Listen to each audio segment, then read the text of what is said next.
तर स्वाभिमानी भगवान शिवरायांनी चारही बलाढ्य बादशाहांना दिले आवाहन दिलं होतं.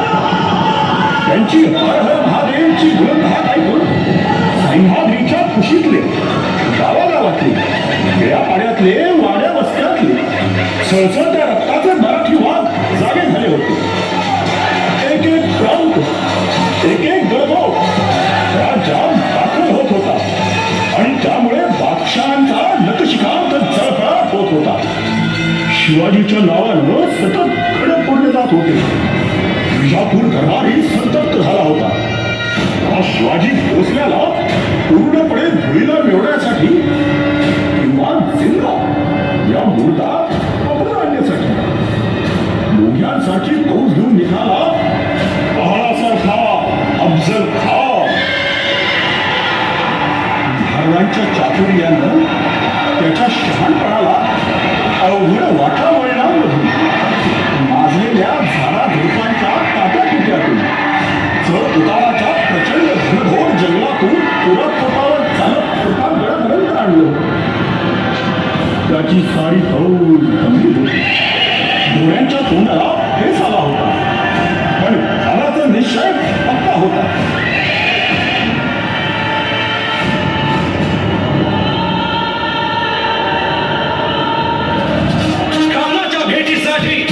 महाराजांना एक शानदार शामियाना उभारला होता. भेटीसाठी छान उभारीला, भेटीसाठी छान उभारीला नक्षीदार शामियाना, नक्षीदार शामियाना, आराच्या शामियाना खाली एवढं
शिवाजी महाराज म्हणजे या भूमीला लाभलेला अनमोल हिरा, साक्षात शंभू तुळजेचं वरदान. या हिऱ्याला कितीतरी पैलू, प्रत्येक पैलू विलक्षण तेजानं झगमगता. म्हणूनच रांगणावर तडारत्या बिजलीसारखं थैमान घालणाऱ्या भरगलावळ्याशी जशी त्यांची यारी होती, तशीच 16 वर्षांच्या चमचमीत मदारी मेहतरशी सुद्धा दोस्तीदारी होती. मदारी मेहतर राजांनी भरदराला औरंगजेबाची खिलत उधळली, संतापानं ते बाहेर पडली. या रंगीरानं त्यांना पेट केलं. त्यांच्या मृत्यूचा कुठे डाव रचला. भोवती कडव्या फुलाचे जागते पहाड उभे केले.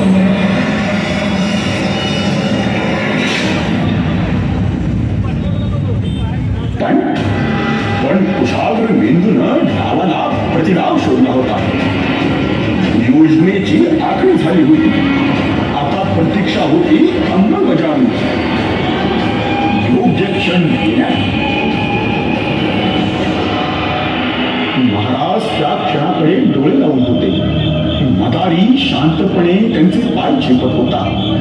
महाराज कौतुकानं आणि नवल्यानं त्याच्याकडे पाहत होते.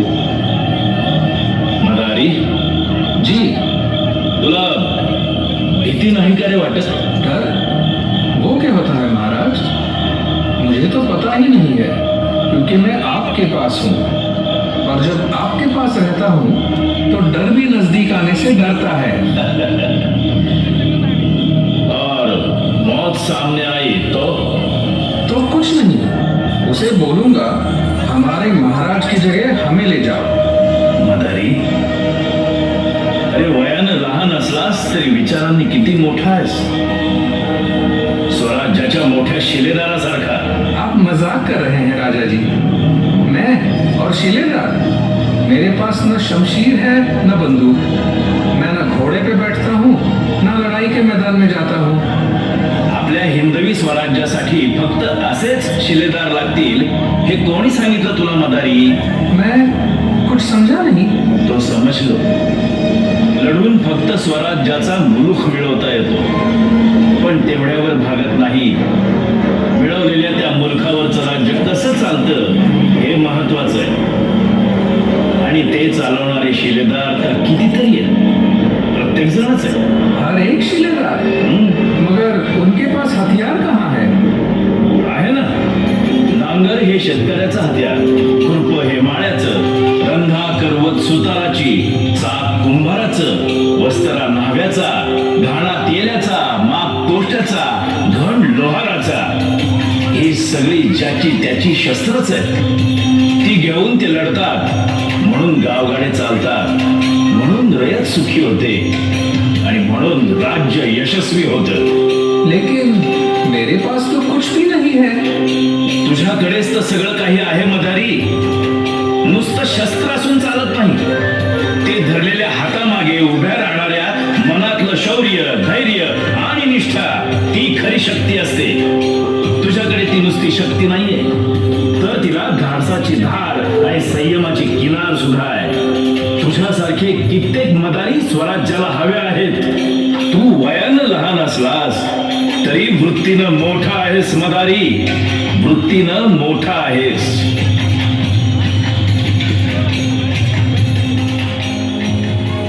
स्वराज्यातलं कोणी महाराजांना प्रिय होते. मग ते गरीब असो वा श्रीमंत, स्त्री असो वा पुरुष, लहान असो वा थोर. त्यांनी घालून दिलेले नियम, कडक शिस्त, त्याबाहेर कोणीही जाऊ नये असा कडवा हुकूमत, अन्यथा कठोर शिक्षा. या कडक शिस्तीमुळे, या नियमांमुळे तो अद्भुत प्रसंग घडला.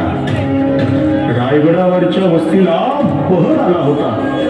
वर्दळ वाढली होती. बाजार फुलला होता. त्यात सगळीकडे फिरून दूध विकणारी हिरकणी गवळण मात्र लगमगीत असायची. लवकरात लवकर दूध विकून घरी एकट्या असलेल्या आपल्या तांदुल्याकडे निघायची तिला घाई असायची. आज मात्र या धावपळीत वेळ कसा गेला ते समजले नाही. संध्याकाळ झाली अंधार पडला आणि नियमाप्रमाणे गडाचे दरवाजे बंद झाले.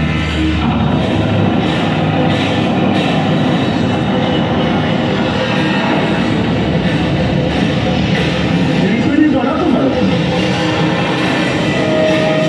दादा, मी पाया पडते. एवढं माझ्यासाठी करा.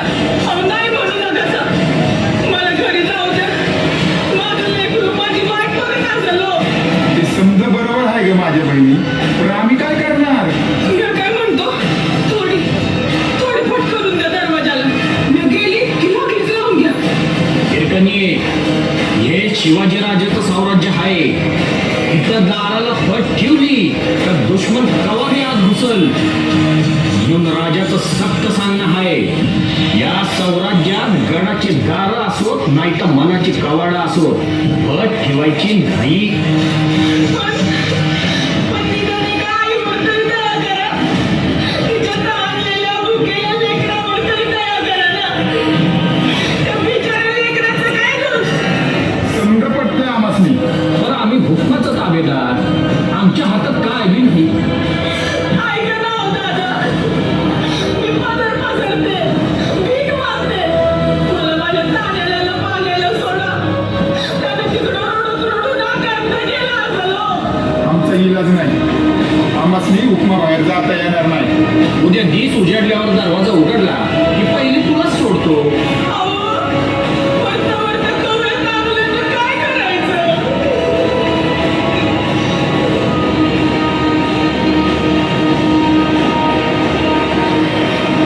हिरकणी म्हणली, आई तळमळू लागली, कासावीस होऊ लागली. वाट शोधण्यासाठी भिरी फिरू लागली. पण गेला पक्का बांधलेला, अत्यंत दुर्गम. काय करावं, कसं करावं? शेवटी आई पण जिंकलं. मुलातल्या उफळत्या मातृत्वानं नियमांच्या आणि धोक्यांच्या पुढे पाऊल टाकलं. तिनं आपली दुधाची घागर तिथंच ठेवली आणि काळा कभिन्न अंधारा चाचपडत गडाला हात घातला. दगडाला धरलं, कपारीत पाय ठेवला, निश्चय पक्का केला. पुढचं पाऊल टाकलं आणि हिरकणी झपाझप उतरू लागली.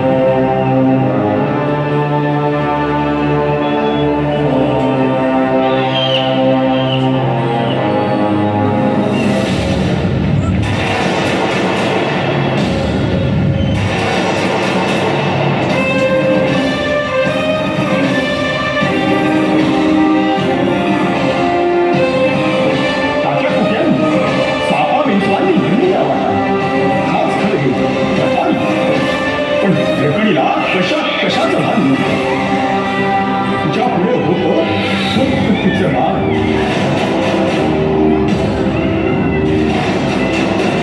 एक पाऊल जीवावर ठेवून हिरकणी खाली उतरत होती. आणि हिरकणी जमिनीवर आली. पण तिचं पाऊल तिथं भागलंच नाही. वाऱ्याच्या वेगानं ती सुसाट सुटली. बुके जिल्ह्या आपल्या प्राण्याला नवटाळलं. बाळ हसलं. आई जिंकली. ही वार्ता महाराजांपर्यंत गेली. त्यांनी हिरकणीला बोलावून घेतलं. धन्य धन्य तू माता हिरकणी, केवढं धाडस केलंस, जीवावरच. महाराज, अहो त्यात कसलं धाडस? मी गेले नसते तर माझं लेकरू उपाशी राहिलं असतं. मग त्याच्यामुळे हे कसलं धाडस? हे बोलण्याचं धाडसही फक्त आईच करू शकते. त्या मातृत्वाचा तुझा आम्ही आज सन्मान करणार आहोत हिरकणी. आणि पंत, जिथून ही हिरकणी खाली उतरली ती एकच जागा दुश्मनाला वर येण्यासारखी आहे. त्याचा बंदोबस्त आणि या हिरकणीच्या पराक्रमाची एकत्र सांगड घाला. या ठिकाणी पक्का बुलंद बुरुज बांधा आणि त्याला नाव द्या हिरकणी बुरुज.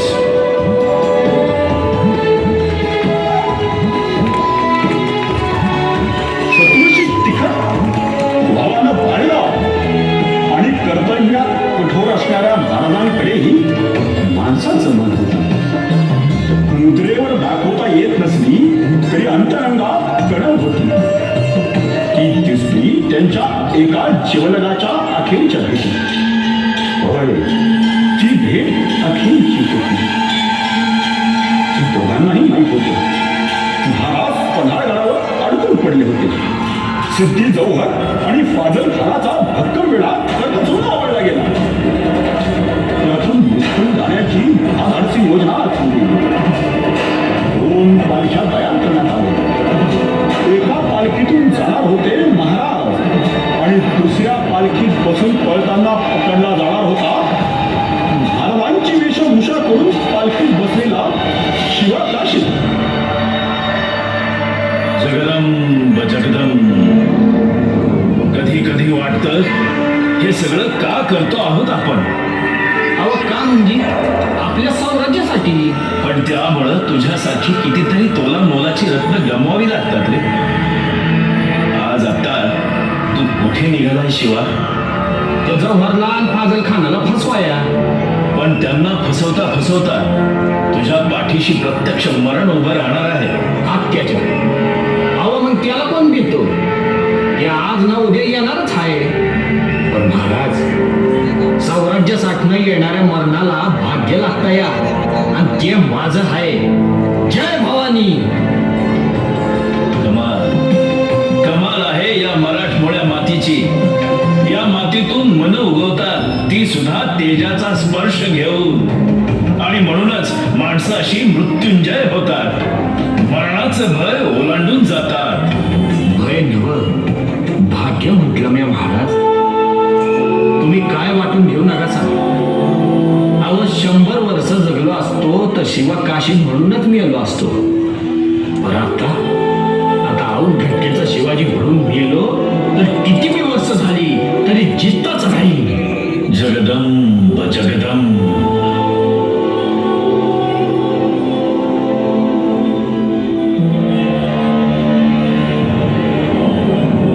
आणि मध्यरात्री घनघोर पावसात काळ्या मिठ अंधारात 2 पालख्या आणि निवडक मावळे निघाले. मावळे जीवाच्या आक्रंदाला पालखी पळवत होते. महाराजांना ते फार आवडलं. ते उतरायला बघत होते, पण बाजी गुंडू देशपांडे आणि मावळे त्यांना उतरून देत नव्हते. एकूण राग रंग पाहून बाजी प्रभूंनी अचानक पालखी थांबवली.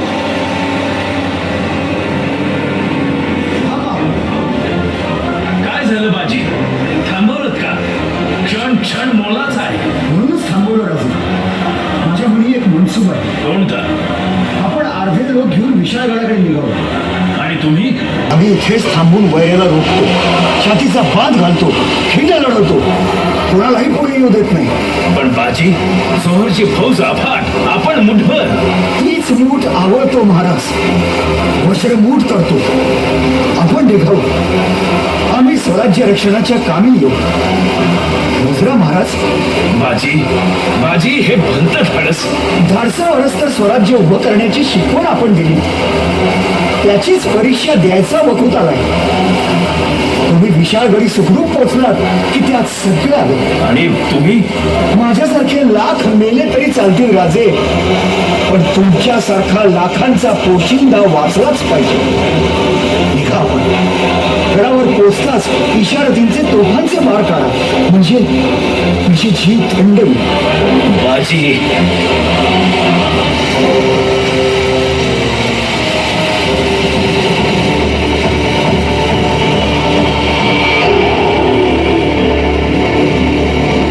माझ्या मर्दांनो, चला रे, बकरी आली, बकरी तोडायला चला. अरे अरे अरे अरे. जौहरच्या फौजेचा येणारा लोंढा मावळ्याने अंगावर घेत अडवला.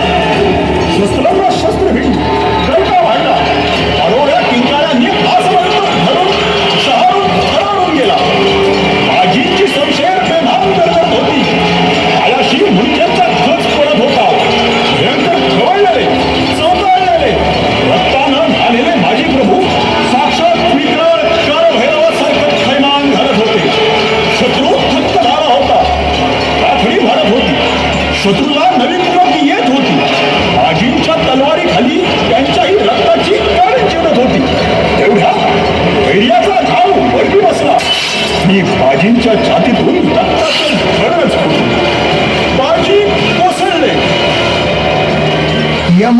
अंगणात पाऊल ठेवण्याआधी स्वराज्याच्या अंगणातले तोफांचे बार ऐकू यायला हवे.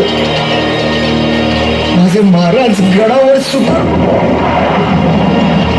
वा वा वा, जय शंभू, जय तुळजा भवानी. माते माते शिवाजीराजाला वाचवलंच. आता पवित्र हिंदवी स्वराज्य निश्चित वाचणार. महाराज महाराज, या बाजीचा शेवटचा मुजरा, शेवटचा मुजरा. हर हर महादेव, हर.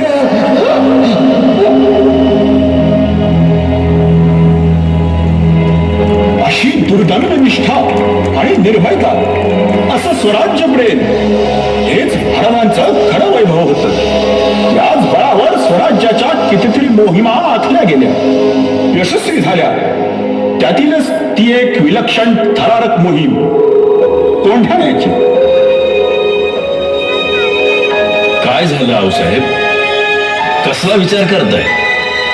चेहऱ्यावरही चिंता दिसते आपल्या. चिंता वाटतेच आहे. शिवबा, इकडे या. ते बघा, काय दिसतंय तुम्हाला? दिसलं आऊसाहेब. तेच 6 कोसांवरचं, किल्ले कोंढाण्यावरचं हिरवं कुसळ सलतंय आमच्या डोळ्यात. जोपर्यंत ते तिथे आहे तोपर्यंत जीवात स्वस्थता लाभणारच नाहीये. पण आऊसाहेब, कोंढाणा अत्यंत बेलाद दुर्ग, शिवाय कडवा राजपूत सरदार उदयभान राठोड याच्या जागत्या पहाऱ्यात 1200 धारधार तलवारींच्या चखोट बंदोबस्तात. अरे तानाजी. मुजरा महाराज. सुभेदार तानाजी मालुसरे, आपण आलात? वय आलतो महाराज आवातन द्यायला. रायबाचं लगीन काढलंय. अरे वा, मालुसऱ्यांच्या घरच्या लक्ष्मीला आशीर्वाद द्यायला नक्की येऊ आम्ही. मुहूर्त कधीचा आहे? मुहूर्त बदलला महाराज. मुहूर्त बदलला? कोणी आणि कधी? आत्ताच बदलला. आई तुळजा भवानीनं, आऊसाहेबांच्या मुखातून. पण मग त्यासाठी पंचांग? तो मुहूर्त पंचांगात नाही महाराज, पंचप्राणात बघण्याचा आहे. म्हणजे? आत्ताच आऊसाहेबांचं बोलणं ऐकलं, आवाज पक्क ठरवून टाकलं. काय?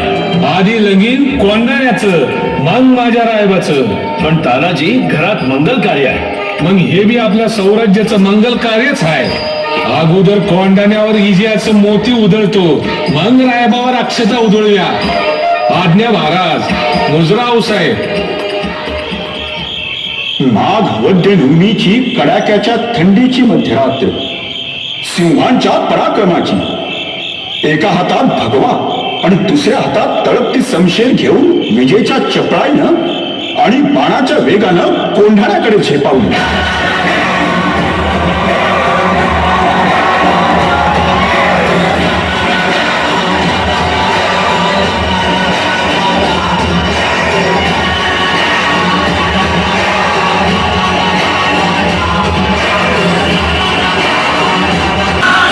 दोन्ही बाजू परस्परांना भिडल्या. भयानक रणकंदन माजले. त्यातच भडकलेल्या युद्धाच्या आगीत पराक्रमाची शर्त करताना तानाजी आणि उदयभान एकमेकांसमोर आले. भयंकर भडकून चाल करून गेले. लढताना तानाजींची ढाल तुटली, पण त्या रणबहादरानं झुंज सुरूच ठेवली. कौशल्याची परभावधी केली आणि एका क्षणी तानाजींचा जबरदस्त वाद उदयभानावर कोसळला. त्याच वेळी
तानाजीची वार्ता ऐकून त्या आनंदावर पाणी पडलं. महाराज म्हणाले, आम्हाला तुम्ही हवे होतात सुभेदार. कोंढाणा जिंकून आमच्या हातावर तुम्ही विजयाची साखर ठेवलीत तर खरी, पण ती अश्रूत भिजलेली. सुभेदार, स्वराज्याचा स्वातंत्र्याचा संकल्प करावा तो तुमच्या सारख्या इमानी राष्ट्रभक्तांच्याच जीवावर. आज आमच्या एका डोळ्यात हसू आहे आणि दुसऱ्या डोळ्यात आसू आहे,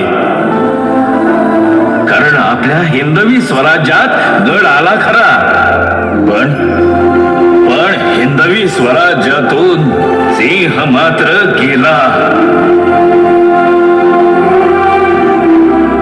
असे अनेक दिव्य लोकोत्तर स्वराज्य सेवक वंदनीय राजांच्या आणि पूजनीय स्वराज्याच्या कार्यासाठी प्राणही पणाला.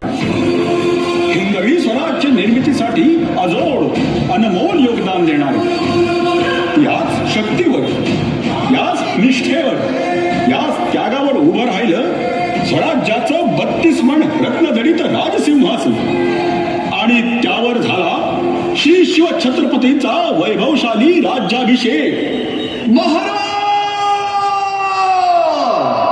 प्रौढ प्रताप पुरंदर क्षत्रिय कुलावतास सिंहासनाधीश्वर महाराजाधिराज राजा शिव छत्रपती की.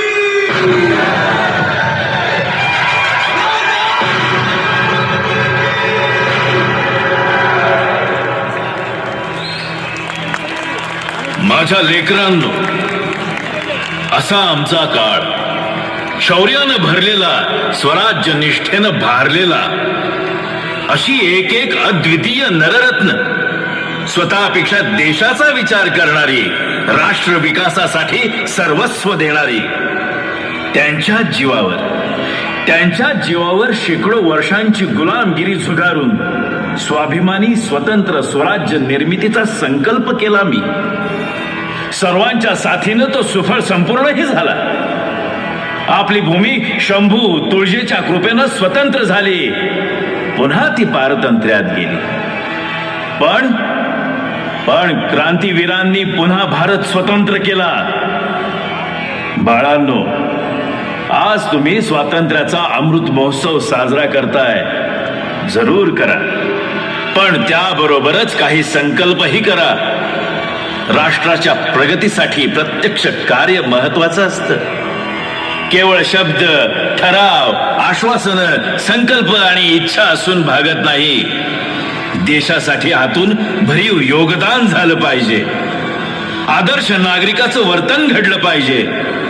कर्तव्याचं आणि जबाबदाऱ्यांचं भान असलं पाहिजे.